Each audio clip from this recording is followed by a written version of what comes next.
avoided any romances or trysts at the gym his family owned, he had to admit that it was hard to refrain from. There were some gorgeous women who came here, mainly because it was so well known for sponsoring some of the top mixed martial arts athletes of the last decade. Rory's romance with Claire had flourished inside the walls of this gym, or at least the part Kane had seen when he walked in one morning to find them having a naked sleepover in the middle of an octagon. Despite their breaking Kane's cardinal rule, he had to admit the romance had turned out pretty well for his brother, and Kane loved Claire like a sister now. "What did she say her name was?" Rory's face was scrunched up as he stared at the screen of his phone. "I can't figure out what she added. I've got, hundreds of contacts in here." "Seriously?" Kane leaned over Rory's shoulder, looking at the contact list he was scrolling through. "You've got that many ladies on the hook you can't tell them apart, playa?" "Fuck you." A smirk lifted one corner of Rory's mouth as he shoved the phone back in his pocket. "Claire's the only girl for me. About time you started settling down too, you know." "Not a chance in hell." Kane laughed and shook his head, saying goodbye to his brother and walking toward the locker rooms to shower. He wasn't looking forward to the bridal shower tonight, but if there were some hot women there, he might be able to get through it.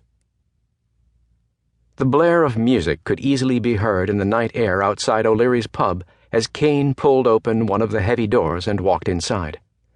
The moment his eyes had adjusted to the bar's interior, he found himself in a place he barely recognized as the pub he'd been going to for years. Glimmering little lights hung from the ceiling, obscuring the old bar lanterns.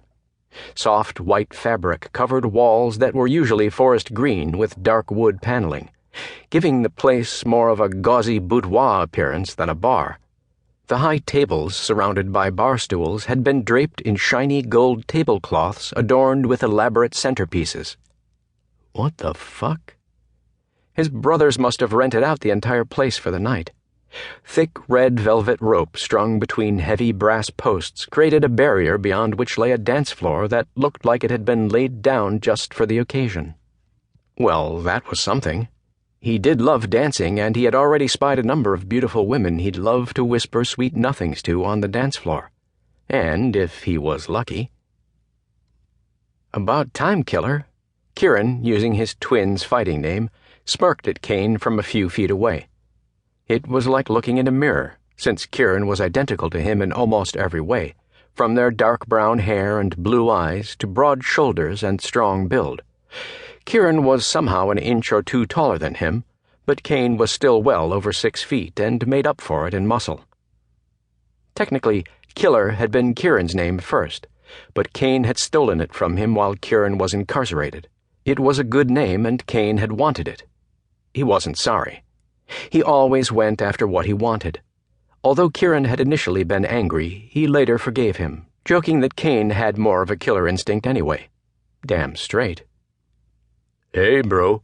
Kane clasped his brother's hand as they bumped their shoulders together and gave each other a pat on the back. "Nice party." "That's all thanks to this lady over here." Kieran pulled away and wrapped an arm around the blue-eyed brunette sporting a large diamond on her ring finger. Kieran was recently released after having spent a couple of years in jail. He was now engaged to the beautiful Fiona and helping to raise her sweet special-needs sister. Kane had never seen his twin brother busier or happier. Kane was just glad to have him back, because those years apart had been the worst. Kieran wasn't just his brother, he was his best friend. Yet jail had changed all of that. He'd been released, then had immediately jumped into a serious relationship with an instant family. Now Kieran was still a huge part of his life, but it was different. These days, Kane saw Rory more often than he saw his own twin, which was odd because, technically, Kieran lived with him, even though he spent most of his nights with Fiona and sneaked out before her little sister woke up. "And thanks to Claire," Fiona added, smiling up at her fiancé. Kane gave her a hug next, wrapping her in his big arms like she'd been his sister his whole life. "Where's Shay tonight?" Kane asked, inquiring after Fiona's younger sister. Shay had autism spectrum disorder, and Fiona had become her legal guardian after their mother had been murdered. Both girls had completely stolen his heart over the last few months, and he'd do anything for them.